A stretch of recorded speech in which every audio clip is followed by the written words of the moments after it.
Hai guys, hari ini aku akan menjelaskan tentang solusi persamaan difusi. Tapi sebelum kita masuk ke penjelasan, izinkan aku untuk memperkenalkan diriku. Yaitu hai, perkenalkan nama aku Fiona dengan NIM F1C321015. Dan yuk, penasaran gak sih gimana solusi untuk persamaan difusi? Dan yang iya, aku nanti menjelaskannya tidak akan memakai mukaku. Paling aku nanti pakai voice note untuk menjelaskan. Ataupun nanti pakai kertas, nanti aku tulis. Jadi mohon maaf banget nih. Nah, oke, daripada lama-lama mendingan kalian lihat yuk gimana cara persamaannya dan penyelesaiannya. Check it out. Oke, sekarang kita akan mengetahui bagaimana sih persamaan difusi ataupun aliran kalor. Maaf ya kalau misalnya aku menggunakan pulpen warna merah karena biar kelihatan di kamera. Nah, persamaan difusi dan aliran kalor. Kita tahu di buku Boas persamaannya itu seperti damla kuadrat U sama dengan 1/4 alfa kuadrat turunan U terhadap turunan T atau terhadap waktu. Di mana U ini merupakan sebuah parameter, bukan merupakan, koreksi kalau salah, merupakan sebuah parameter yang bisa saja kita bikin seperti ini, di mana U bisa bergantung dengan 3 koordinat ruang dan waktu tambahannya. Dan apa sih yang kita cari? Yang kita cari adalah U, X, Y, Z, T. Ini kita kayak giniin. Ini gimana sih persamaannya? Persamaan umumnya kan. Nah, oke. Kalau kita menggunakan separasi, kelihatan ya, separasi variabel, berarti U, X, Y, Z, T, di mana 3 koordinat ruang dan 1 koordinat waktu itu kita bagi menjadi 2, akan menjadi seperti ini. F kita simbolkan sebagai koordinat ruang dan T kita simbolkan sebagai koordinat waktu. Dimana kalau persamaan ini kita masukkan ke dalam persamaan umum untuk persamaan difusi yang ini. Nah, kita satu-satu nih teman-teman. Kalau F, X, Y, Z kita masukkan ke dalam damla kuadrat U yang bisa karena yang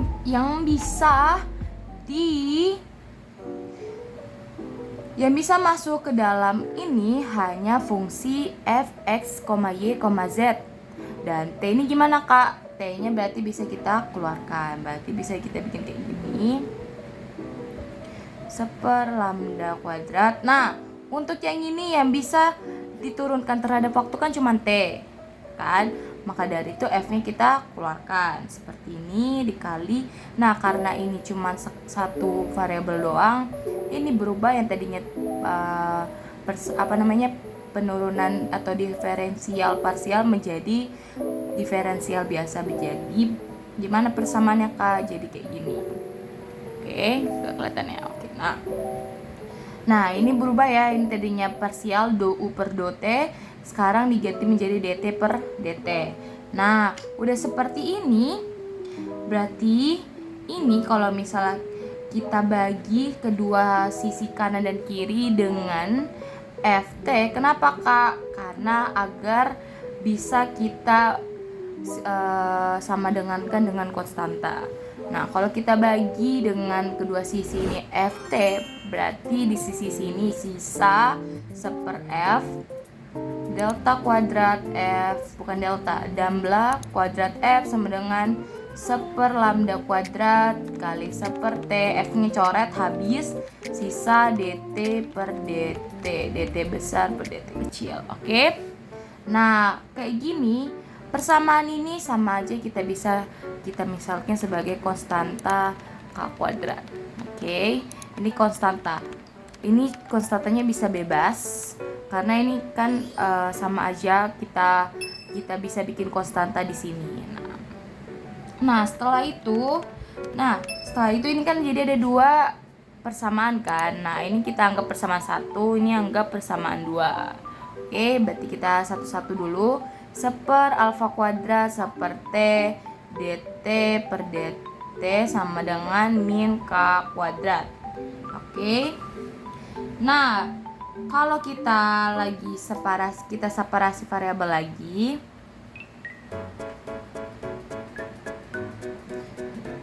kembali, maka apa yang terjadi? Nah, kita bisa bikin kayak gini, dt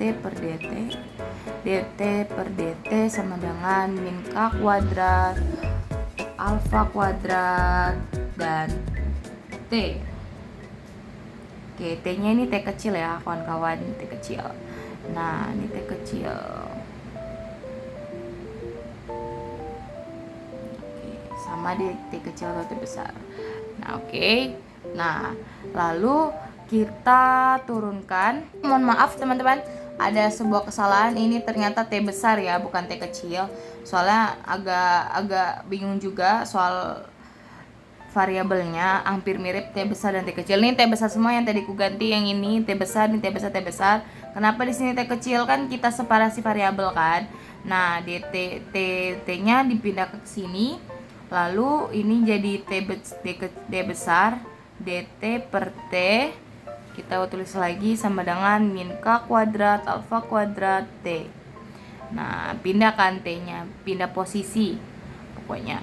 Nah, setelah itu ini kan kalau kita turunin jadi ln kan, ln T sama dengan min K kuadrat alfa kuadrat T kuadrat, bukan T kuadrat. Nah, kalau kita mau cari T, berarti ini berubah menjadi eksponensial, min K kuadrat alfa kuadrat T. Gimana Kak, kok bisa? Coba buka lagi persamaan logaritma natural ya. Nah, udah ketemu nih T terhadap fungsi waktu. Yang ini kan udah ketemu. Nah, bagaimana Kak yang ini? Nah, ini kan baru satu persamaan satu. Oke, persamaan yang kedua. Tadi rumusnya ini ganti kertas kita ya. Kita ke persamaan kedua. Persamaan kedua tadi yang ini seper F damla kuadrat, ini damla F ya kan, sama dengan min K kuadrat. Nah, kalau kayak gini gimana Kak? Untuk menyelesaikan kayak gini, ini kita bisa bikin kayak gini ya. Kita sederhanakan, ini masuk ke dalam, ditambah K kuadrat dikali F. F-nya kenapa bisa dikali F? Ini dikali ke sini ya sayang.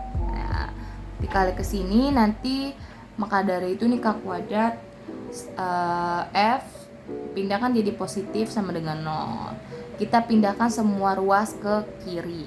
Maka samping kanan akan sama dengan 0.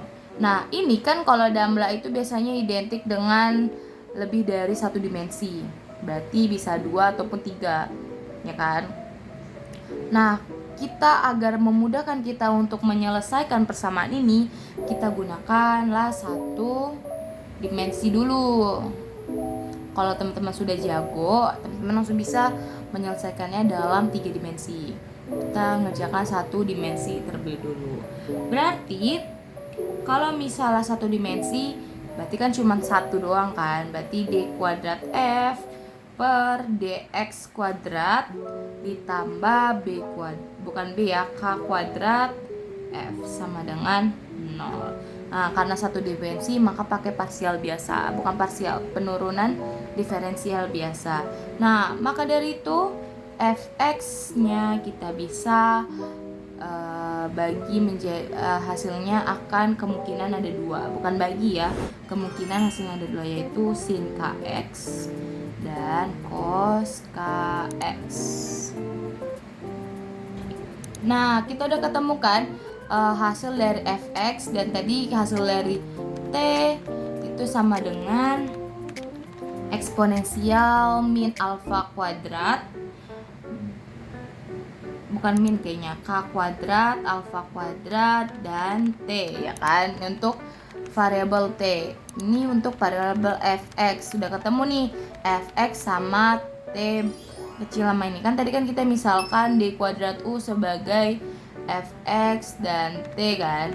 Nah, udah kita substitusi, karena ini ada 2 kemungkinan, berarti kita bikin emang fx nya ini ada 2 kemungkinan, berarti E min K kuadrat, ini pangkat ya, alfa kuadrat T sin KX. Dan di sini juga ada E min K kuadrat alfa kuadrat T cos KX. Berarti nanti ada dua kemungkinan nih. Nah, untuk mencari dua kemungkinan ini gimana? Untuk mencari dua kemungkinan ini, untuk mencari hasilnya, kita bisa menggunakan studi kasus. Contoh soal studi kasus. Nah, kalau ada dua plat di sini yang sejajar, ada yang vertikal dan miring, anggaplah ini sumbu X, ini sumbu Y, dan ini titiknya 0 derajat dan suhunya 0 derajat sampai 100 derajat, dan di sini ada variabel L atau jarak dari plat sini ke plat sini. Oke. Nah, kalau kita misalkan U sebagai X, 0. Nah, kenapa X, 0? Karena semakin ke sini, kita lihat semakin sini berarti suhunya maka semakin bertambah, atau bisa saja sama dengan, kalau suhunya sudah sama dengan L, maka bisa saja U-nya itu sama dengan 100. Maka dari itu bisa kita simpulkan kalau U-nya X, 0 mendekati 0, berarti bisa kita katakan seperti ini, 100 L X, dimana kalau misalnya dia udah sama dengan L jaraknya, maka nilai U-nya 100. Oke.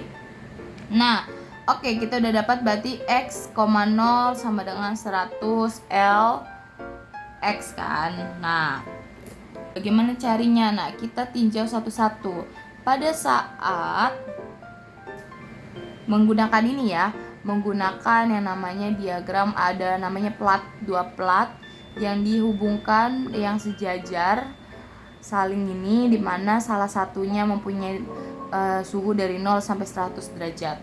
Nah, pada saat lanjut ke topik X sama dengan 0, maka U-nya sama dengan 0. Kenapa Kak? Karena kalau kita lihat X sama dengan 0, berarti kan ini 100 kali 0, 0 per L berarti kan 0. Nah, pada saat X sama dengan 0, U-nya pasti bakal sama dengan 0. Nah, tadi kita dapat U, karena ini satu dimensi, maka dari itu ini X, 0 ya. Kalau dua dimensi mungkin aja bisa kayak gini, atau kalau tiga dimensi bisa kayak gini. Nah, ini kita tinjau dalam satu dimensi, ingat, kita tinjau dalam satu dimensi. Nah, kalau misalnya ini kan berarti U X, T, karena variabel X yang kita ambil. Nah, berarti tadi kan kita dapat tuh persamaan U sama dengan E min K kuadrat alfa kuadrat T sin KX, dan kemungkinan ada dua, E sama dengan min K kuadrat alfa kuadrat T cos KX. Nah, berarti kalau yang U yang menghasilkan U sama dengan 0 itu yang mana? Kalau misalnya yang cos, bisa saja kemungkinan tidak dapat menghasilkan U sama dengan 0. Kenapa? Karena cos 0 itu 1. Tetapi kalau sin berkemungkinan untuk menghasilkan U sama dengan 0. Karena sin 0 itu 0, bukan 1. Oke? Nah, berarti yang manakah yang diambil untuk mendapatkan U sama dengan 0? Berarti yang diambil yang sin, yang cos kita coret.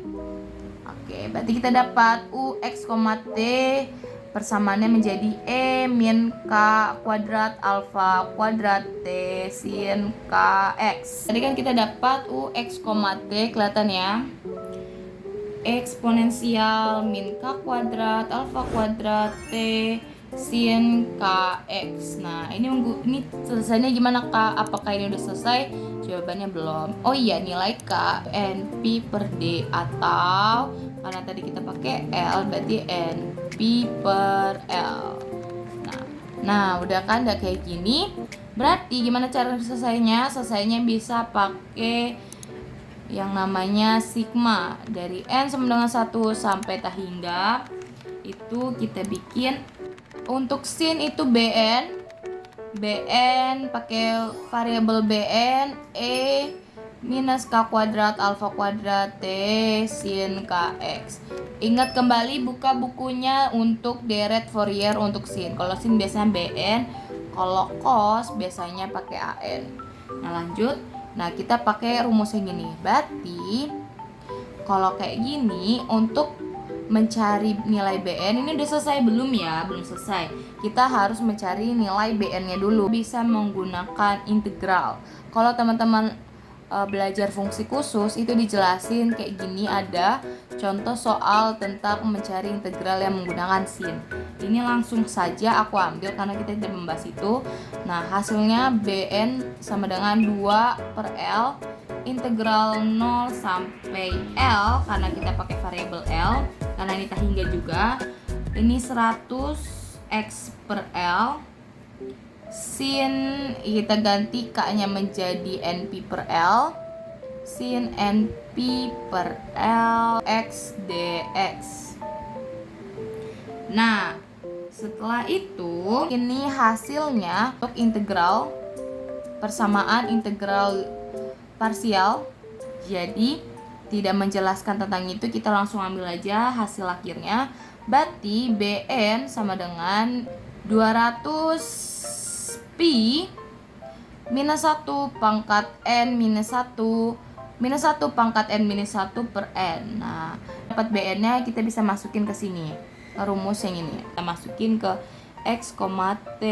Berarti kita seperti biasa, dari n sama dengan 1 sampai tak hingga 200 pi min 1 pangkat n minus 1 per n. Nah, jangan lupa ada eksponensial di sini, karena k-nya kita ganti jadi np per L. Berarti eksponensial min k kuadrat alfa kuadrat t kuadrat, karena masih ada k, oke nggak apa-apa, pada dalam bentuk k, berarti ini sin kx. Kalau kita ganti x, t sigma n sama dengan 1 200 pi minus 1 per n pangkat n minus 1 2 pi per 2 pi, maaf, np per L kuadrat minus, ini beda ya, minus beda, ini beda ya sama ini coretan, minus L kuadrat T kuadrat sin NP per LX. Oke, kalau kita bikin yang agak rapi, N sama dengan 1 200 pi minus 1 per N minus 1 minus NP per L kuadrat alfa kuadrat T nya nggak kuadrat sin NP per LX. Nah, inilah akhir dari persamaan difusi. By the river